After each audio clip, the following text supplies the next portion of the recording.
दोस्तों समय कितना भी बुरा चल रहा हो, बस ये दो बात याद रखनी चाहिए। वो दो बात क्या है, आइए इस कहानी के माध्यम से समझते हैं। एक बार एक बहुत ही दुखी व्यक्ति एक परमात्मा के पास आकर कहता है, मैं अपने जीवन से बहुत दुखी हूँ। मैं अपने बीवी बच्चों और अपने परिवार को भी खुश नहीं रख सकता। मैं अपने लिए भी कुछ नहीं कर पा रहा। कभी कभी तो मुझे अपनी जिंदगी को खत्म कर देने के भी ख्याल आते हैं। आप इतनी साधनाएं करते हैं, इतनी तपस्या करते हैं, क्या आप मुझे कोई ऐसा मार्ग बता सकते हैं जिससे मैं अपने बुरे वक्त से बाहर आ सकूं? मेरा बहुत बुरा समय चल रहा है। 2 वक्त की रोटी का इंतजाम करना भी मेरे लिए बहुत मुश्किल हो गया है। अब आप ही बताइए कि ऐसे वक्त में मैं जिंदा रहूं तो कैसे रहूं? कैसे अपने परिवार को खुश रखूं? कृपया करके कोई साधारण सा तरीका बताने की अनुकंपा करें ताकि मैं आसानी से समझ सकूं, क्योंकि मैं बहुत पढ़ा लिखा नहीं हूं। अगर आप बड़ी बड़ी ज्ञान की बातें करेंगे तो शायद मैं कभी समझ ही ना पाऊं। ये सुनकर महात्मा ने मुस्कुराते हुए कहा कि तुम एक काम कर सकते हो मेरा। उसने सामने की तरफ इशारा करते हुए कहा कि उस ऊंची पहाड़ी पर एक मंदिर है और उस मंदिर के पास चींटियां का एक घर है जहाँ पर हजारों चींटियां रहती हैं। तुम्हें सुनने में बड़ा अजीब लगेगा, लेकिन वो चींटियां उस मंदिर की जमीन को खराब कर रही हैं। उस मिट्टी की उपजाऊ शक्ति को खत्म कर देती हैं, जिसके कारण वहाँ पर कोई भी पेड़ या कोई भी घास पनप नहीं पाता है। तुम मेरा एक काम करो, उसके बाद मैं तुम्हारे लिए सवालों का जवाब दूंगा। तुम 7 दिन तक रोज उस पहाड़ी पर जाओ और उस चींटियों के घर को तहस नहस कर दो, उसको तोड़ दो। जब भी तुम्हें कोई चींटियों का घर दिखे तो मंदिर के आसपास तो उसे वहीं पे तहस नहस कर देना। लेकिन याद रहे, घर को तोड़ने में कोई भी चींटियां मरने नहीं चाहिए। इस बात को समझने का प्रयास करते हुए वो युवक वहाँ से चला गया। शायद उसको कुछ समझ में नहीं आया था कि महात्मा जी ऐसा क्यों करवा रहे हैं। वो तो उन चींटियों पर अन्याय कर रहे हैं, उनका घर तुड़वा रहे हैं, उन्हें नुकसान पहुँचा रहे हैं। आखिर कौन महात्मा ऐसा करेगा? लेकिन फिर भी उस महात्मा की बात मानते हुए वो अगले दिन से ही पहाड़ी पर जाना शुरू कर देता है। जब वो पहले दिन पहाड़ी पर पहुंचता है तो देखता है कि बहुत सारी चींटियां अपना खाना जुटाने में लगी हुई हैं। सारी चींटियां कतार से चल रही हैं और अनाज के छोटे छोटे कण उठाकर अपने घर में जमा करने जा रही हैं। ये देखकर पहले तो उस युवक का मन कमजोर पड़ गया। उसने सोचा कि ये इतनी मेहनत करके अपना घर भर रही हैं और मैं इनके घर को तबाह कर दूंगा तो इनको कितना बुरा लगेगा। लेकिन फिर उसने उस महात्मा की बात याद करते हुए उस घर को तोड़ना शुरू कर दिया। जल्द ही चींटियां में हाहाकार मच गया। वो इधर उधर दौड़ने लगी। अभी तक जो कतार में चल रही थी अब वो बिखर गई और इधर उधर अपनी जान बचाने के लिए भागने लगी। थोड़ी देर में घर टूट गया और सारी चींटियां इधर उधर छुपने के लिए भाग चुकी थी। ये करने के बाद वो युवक बहुत दुखी मन से वापस घर लौट आया। उसका मन परेशान था, दुखी था, पश्चाताप से भरा हुआ था। फिर उसने अपने बिस्तर में रात में लेटे लेटे ही सोचा कि अब वो उन चींटियों का घर तबाह हो चुका है।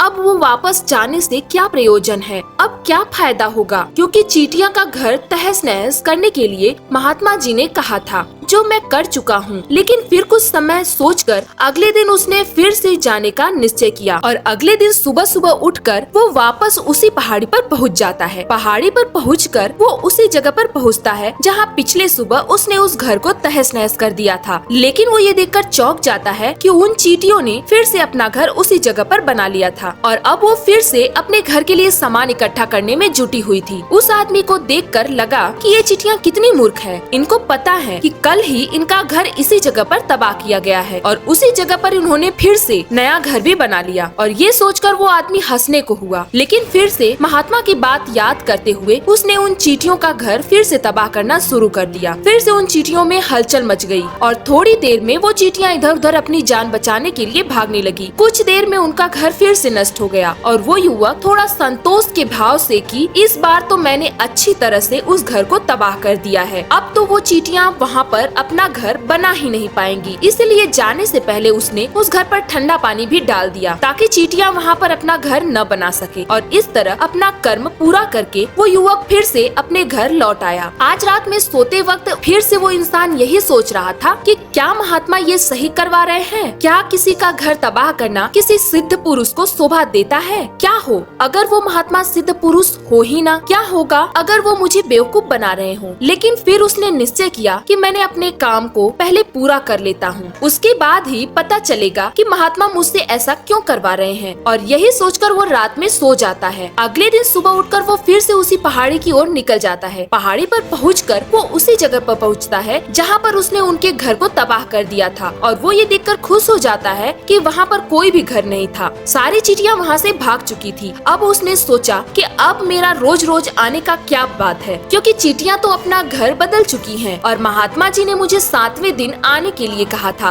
लेकिन आज तो तीसरा ही दिन है। अब बाकी 4 दिन वापस आने का क्या बात है। और यही सोचकर उसने निश्चय किया कि यहाँ से वो सीधा उसी महात्मा के पास जाएगा और उनको ये सारी खबर बता देगा। जब वो वापस मुड़कर उस पहाड़ी से उस परमात्मा की कुटिया की तरफ जाने लगा तो उसने देखा कि तो अचानक उसकी नजर एक और खरौदे पर पड़ी, जो कि चींटियों का ही नया बनाया हुआ था। मतलब कि वो खरौदा चींटियां ने ही बनाया था और अब वो चींटियां एक नए घर में वास कर चुकी थी। ये नया घर उनके पुराने घर से थोड़ी ही दूरी पर था। और जब उसी युवक की नजर उस खरौदे पर पड़ी तो उसने सोचा कि शायद महात्मा को पता था कि ये चींटियां अपना घर यहाँ से बदलकर किसी दूसरी जगह पर बना लेंगी, इसीलिए उन्होंने मुझे 7वें दिन आने के लिए कहा था। और ये विचार करके वो उसका नया घर भी तोड़ने के लिए पहुँच जाता है। जब वो वहाँ पहुँचता है तो चींटियां उसी तरह अपने कार्य में लगी हुई थी। वो अपने लिए खाना इकट्ठा कर रही थी और अपने घर में जमा करती जा रही थी। जो पुराना घर टूटा था वहाँ भी अनाज के कुछ कण बचे हुए थे और चींटियां वहाँ से भी अनाज इकट्ठा करके वापस अपने नए घर में ला रही थी। अब यहाँ पर फिर से युवक का मन थोड़ा कमजोर पड़ गया, क्योंकि वो खुद भी कमजोर था, खुद भी वक्त का मारा हुआ था। इसीलिए उसके मन में उन चींटियों के प्रति दया का भाव उमड़ रहा था। उनके ऊपर उसे दया आ रही थी। वो चाहता था कि उनकी मदद करे, लेकिन वो उल्टा नुकसान पहुँचा रहा था। लेकिन उस महात्मा की बात को याद करते हुए उसने फिर से उस घर को तोड़ने का निश्चय किया और उसने इस बार बड़ी ही सावधानी के साथ बिना किसी चींटी को नुकसान पहुँचाए वो घर तबाह करना शुरू कर दिया। वक्त थोड़ा ज्यादा लगा, क्योंकि किसी भी चींटी को नुकसान न पहुँचाने की शर्त महात्मा ने पहले ही रख दी थी। इसीलिए उसको बड़ी सावधानी के साथ उन घरों को तबाह करना था। लेकिन आखिरकार उसने उस घर को भी तबाह कर दिया। और उस घर को तबाह करने के बाद वो बड़े ही दुखी मन से, इस बार वो पहले से भी ज्यादा दुखी था, क्योंकि उसने उनका नया घर भी तोड़ दिया था। वो उन चींटियों को बसने ही नहीं दे रहा था और वो अब अपने आप को शैतान या दानव समझने लगा था। लेकिन फिर भी उस महात्मा की बात को मानते हुए वो अपने घर पर दुखी मन से वापस आ गया। रात में सोने से पहले एक बार उसने फिर से सोचा कि मैं कितना बड़ा शैतान हूँ, कितना बड़ा दानव हूँ। पुराना घर तो छोड़ो, मैं उन चींटियों को कहीं भी बसने के लिए कोई जगह ही नहीं दे रहा हूँ। वो चींटियां मेरे बारे में क्या सोचती होंगी, वो कितना दुत्कारी होगा और उस परमात्मा को जो मेरे द्वारा ये काम करवा रहा है। लेकिन फिर भी उसने अगले दिन जाने का निश्चय किया और अगले दिन सुबह सुबह वो फिर से वहाँ पर पहुँच गया। वो ये देखकर भी आश्चर्यचकित रह जाता है कि इस बार चींटियां ने एक और नई जगह पर अपना घर बना लिया, तो पहले से भी ज्यादा ऊर्जा के साथ काम कर रही थी और उन्होंने एक रात में पहले से भी बड़ा घर बना लिया था और अब वो फिर से अपना अनाज और खाना इकट्ठा करने में जुटी हुई थी। ये देखकर उस आदमी को लगा कि ये चींटियां किस मिट्टी की बनी हुई हैं। मैं इनको बार बार यहाँ से भगाने की कोशिश कर रहा हूँ और ये वहीं पर अपना घर बना लेती हैं। क्या इनको पता नहीं है कि मैं इन्हें यहाँ पर कभी भी बसने नहीं दूंगा? ये चींटियां दिखने में इतनी छोटी हैं, लेकिन फिर भी ये मुझसे हार नहीं मान रही हैं। बड़ी ताज्जुब की बात है। और इस बार उसने गुस्से में उस घर को तहस नहस करना शुरू कर दिया। लेकिन इस बार तहस नहस करते हुए कुछ चींटियां वहीं पर मर गई, उसके पैरों तले कुचल दी गई। कुचलने के बाद जब वो अपने अहंकार से बाहर आया तो उसने देखा कि गुस्से में उसने उन चींटियों को कितनी क्षति पहुंचा दी है। उसका मन पश्चाताप से भर गया और वो रोता हुआ अपने घर की तरफ बढ़ गया। रात में सोते वक्त उसने सोचा कि मैं उन चींटियों पर बहुत ज्यादा अत्याचार कर रहा हूँ, अब इससे ज्यादा अत्याचार मैं नहीं कर पाऊंगा। और यही सोचकर वो अगले दिन उन चींटियों के लिए अपने घर से थोड़ा आटा लेकर उसी पहाड़ी पर पहुंच जाता है। आज उसके मन में उन चींटियों के प्रति श्रद्धा का भाव था, दया का भाव था। आज वो उनकी मदद करना चाहता था। और जब वो वहाँ पर पहुँचा तो चींटियां फिर से अपने नए घर को बनाने में जुटी हुई थी। उसने बड़ी ही करुणा के साथ उन चींटियों को अपना लाया हुआ आटा खिलाया और अगले 3 दिनों तक वो ऐसा ही करता रहा। वो रोज सुबह जाता और उन चींटियों को अपने हाथों से आटा खिलाता। 7 दिन के बाद वो युवक महात्मा के पास पहुंचकर हाथ जोड़कर बोलता है कि हे महात्मा जी, मुझे माफ कर देना। मैंने उन चींटियों का घर तबाह करने के लिए बहुत कोशिश की।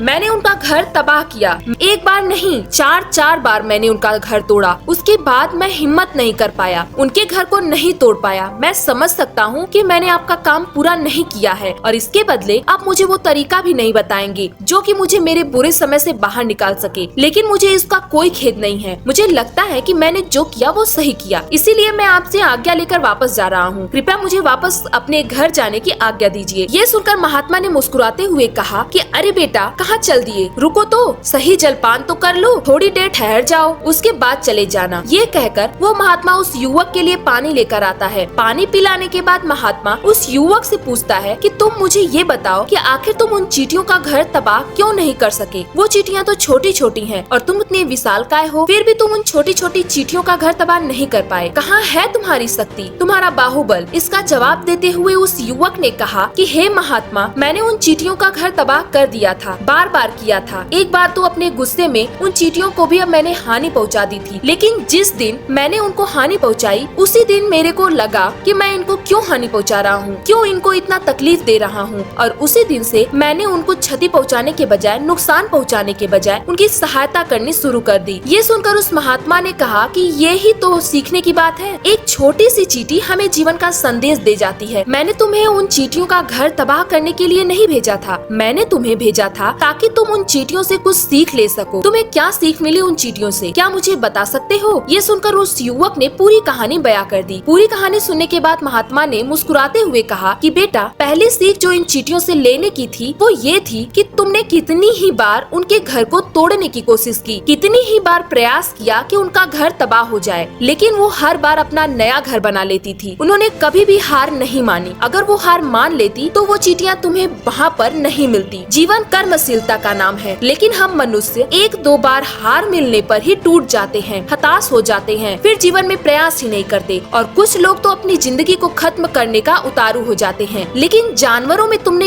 एक ही बात देखी होगी कि वो अपना जीवन खुद से, स्वयं से कभी खत्म नहीं कर सकते हैं। तुमने कभी नहीं सुना होगा कि किसी जानवर ने आत्महत्या कर ली, चाहे वो जानवर कितना ही भूखा क्यों ना हो, कितना ही दुखी क्यों ना हो, लेकिन वह अपने जीवन के लिए हमेशा संघर्ष करता रहता है। लेकिन वहीं पर दूसरी तरफ हम मनुष्य एक दो बार हताश होने पर अपना जीवन खत्म कर लेते हैं। जीवन तो कर्मशीलता है, कर्म करने का नाम है। जीवन और मृत्यु आखिरी विश्राम है, परम विश्राम है। इसीलिए मृत्यु से पहले कर्म करना कभी मत छोड़ना, क्योंकि मृत्यु के बाद तो तुम परम विश्राम में चले ही जाओगे। तो उससे पहले कर्म करना क्यों छोड़ रहे हो, क्यों हताश हो रहे हो? अगर तुम्हारा एक घर टूट गया है तो दूसरा घर बनाने का प्रयास करो, कोशिश करो, और कोशिश करने वालों की कभी हार नहीं होती। ये तुम उन चींटियों से देख चुके हो। देखने में तुमसे कितनी छोटी हैं वो चींटियां, और तुम इतने बड़े हो, लेकिन उनका मन तुम्हारे मन से इतना बड़ा है, इतना विशाल है, इतना दृढ़ संकल्प ही है कि इतनी बार घर टूटने पर भी उन चींटियों ने कभी हार नहीं मानी। दूसरी सीख यहाँ से लेने की थी कि जब भी हमारे ऊपर बुरा समय आता है, हमें लगता है कि ये समय कभी नहीं जाएगा, ये समय मेरे जीवन को बर्बाद कर देगा,